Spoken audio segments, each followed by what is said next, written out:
Bonjour à tous, aujourd'hui nous allons suivre un guide de démontage complet sur le Huawei Mate 20. Donc nous allons avoir un aperçu de toutes les réparations possibles sur le Mate 20 pour mener à bien ce guide de démontage.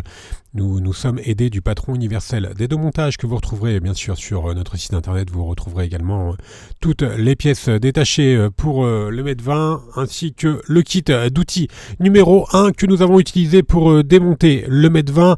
Vous retrouverez également les kits de réparation qui comprennent en plus de la pièce détachée le kit d'outils, les stickers de batterie ainsi que le patron adhésif.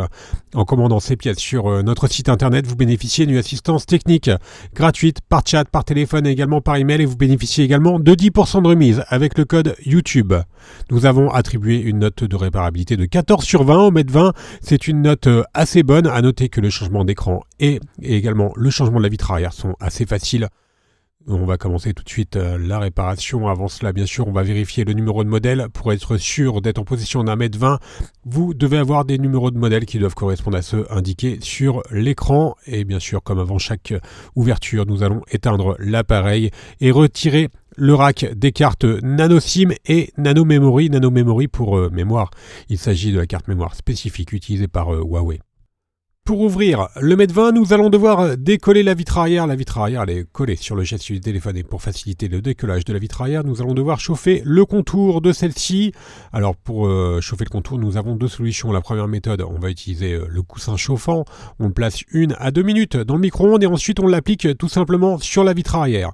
La deuxième méthode, c'est d'utiliser un décapeur thermique ou un sèche-cheveux. On va tout simplement chauffer tout le contour donc de la vitre arrière avec le décapeur thermique ou le sèche-cheveux. Attention, pour le décapeur thermique, ne chauffez pas à plus de 70 à 80 degrés. Voilà, on chauffe tout le contour et une fois que le contour est chauffé, on va tout simplement positionner la ventouse sur le bas du téléphone. On va tirer sur la ventouse et on va créer un point d'insertion avec le médiator en métal que l'on va glisser entre la vitre arrière et le châssis. Une fois que le médiator en métal est correctement inséré entre la vitre arrière et le châssis, on vient le remplacer par les deux médiators en plastique qui vont nous servir pour finaliser l'ouverture de la vitre arrière. Voilà, donc on enlève le médiator en métal une fois que l'on a inséré les deux médiators en plastique, et avec les médiators en plastique on va tout simplement les faire glisser sur tout le contour de la vitre arrière. Alors vous ferez attention sur le Mate 20, vous avez vu, vous avez le lecteur d'empreinte digitale qui est au dos de l'appareil. Il y a donc une nappe qui relie le lecteur d'empreinte digitale à la carte mère, et la nappe elle est située sur le côté droit du téléphone quand il est donc de dos. Donc là, vous allez la voir un petit peu après quand on va ouvrir le téléphone. Donc, vous ferez attention à cet endroit-là. Voilà, juste à cet endroit-là, quand vous allez ouvrir, de ne pas insérer le médiator trop profondément derrière la vitre arrière afin de ne pas endommager la nappe du lecteur d'empreinte digitale. Une fois que l'on a fait tout le tour du téléphone avec les médiators, on vient tout simplement finaliser l'ouverture avec la carte en PVC. Et là, vous allez voir la nappe, voilà, on la voit bien. Allez donc sur la partie droite du téléphone, et bien sûr quand vous allez retirer la vitre arrière, vous ferez attention à la retirer de la gauche vers la droite et ne pas la retirer trop brusquement car la nappe est toujours connectée à la vitre arrière. On va maintenant pouvoir déconnecter la batterie et également le lecteur d'empreinte digitale.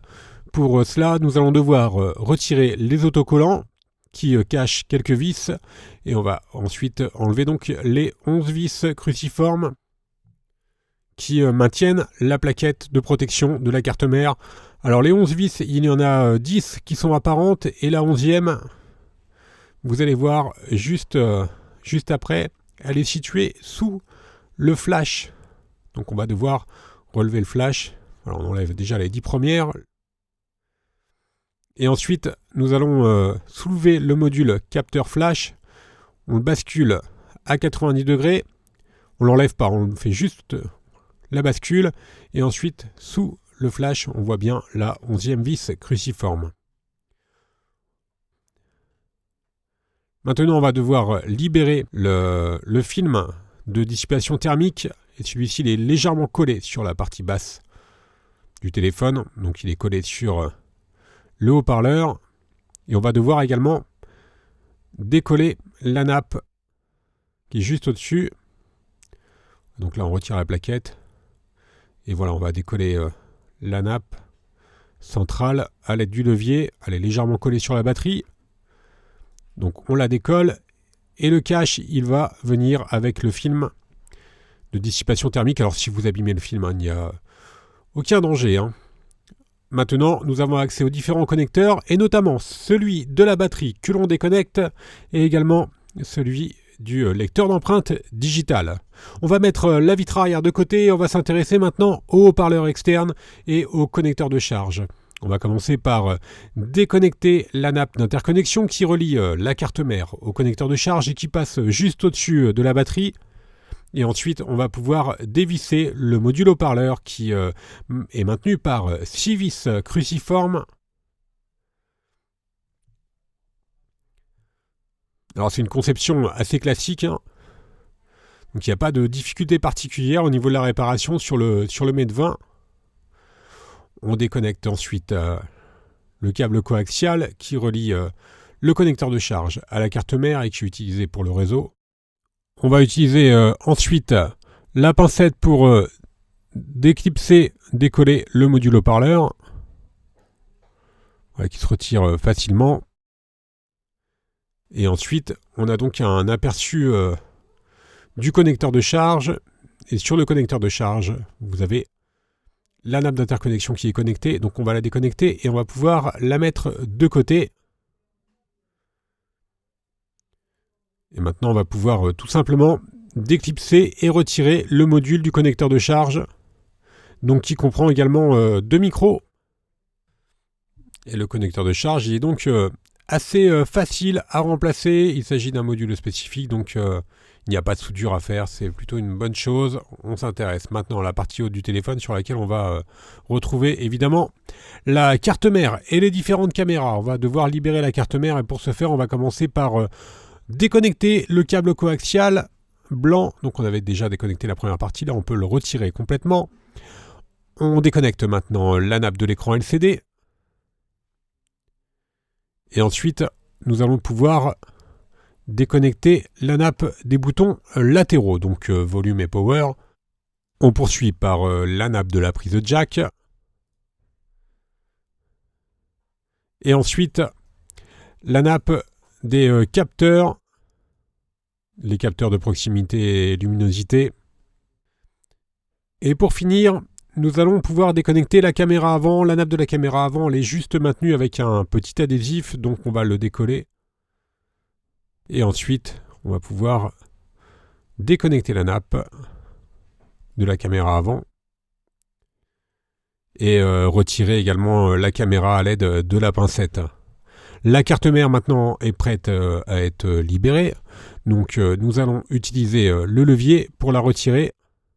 Et les caméras arrière, elles sont connectées au dos de la carte mère, donc elles vont venir directement avec la carte mère.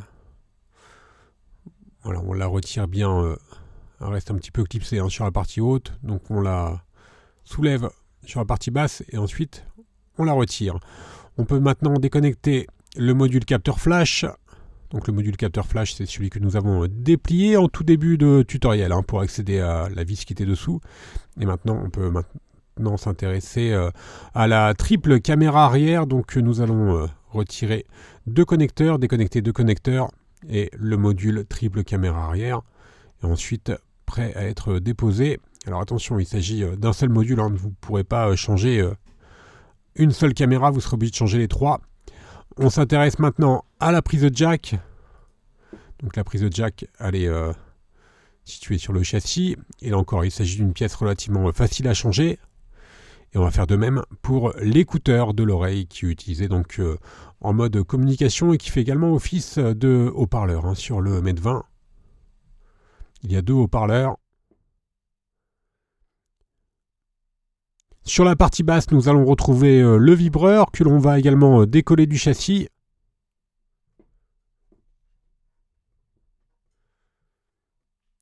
Il nous restera enfin, bien sûr, la batterie. On va procéder au décollage de la batterie. Alors la batterie, elle est collée sur le châssis. On va tout simplement utiliser un médiator en métal pour faire levier, pour décoller la batterie. À noter que la batterie peut être plus ou moins fortement collée, ça dépend des séries des Med 20. Pour nous, elle n'était pas trop collée, donc on n'a pas eu de mal à la décoller. Il se peut que vous soyez obligé d'utiliser le liquide e-remover, donc il y a un dissolvant que l'on doit tout simplement faire glisser entre la batterie et le châssis pour faciliter le décollage de la batterie. Le guide de démontage est maintenant terminé. Vous retrouverez bien sûr toutes les pièces détachées sur notre site. Vous bénéficiez d'une assistance technique gratuite par chat et également par email. Et vous bénéficiez également de 10% de remise avec le code YouTube.